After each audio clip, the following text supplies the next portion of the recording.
project was somewhat of a surprise because it didn't occur to me, and I've been doing this kind of work, this academic work around these topics for a long time, and it never occurred to me to even think about the neighborhood that I grew up in, and it was until I saw that article in the newspaper that like, wow, of course Brownsville is going to be a community that's under significant challenge, and it was not surprising that it would have the lowest life expectancy in New York. But it was a little surprising when I read the article at first because I just hadn't thought about that. And it's interesting how somebody whose career has really been about this very topic, and it never even occurred to me that my own neighborhood would be a neighborhood that's so challenged. And frankly, it was probably growing up in that neighborhood that led me to be doing this work in the first place.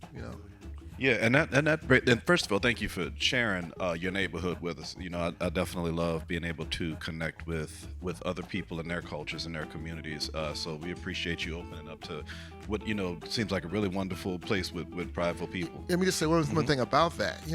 I hadn't lived there in a long time, and I had no idea how they would respond to me coming back. But as you can see, people would I was embraced like long lost relative who had been gone who just came back home to visit. They let me into their homes.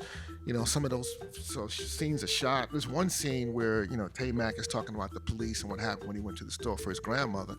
We're on the roof of one of the housing projects. At night.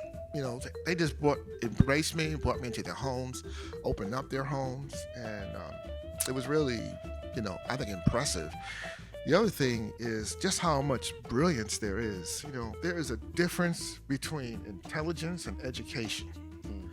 The people in Brownsville are not necessarily the best educated people, but they are as brilliant and intelligent as any student at this university and anyone else that I've met anywhere else. And if you listen to the two young men that we featured, I think that comes through. They are absolutely aware and understand what's happening to their community, what's happening to them. They may not have the fancy vocabulary to express it in different ways, but they clearly get it, and they understand that this is a community that's under a great challenge.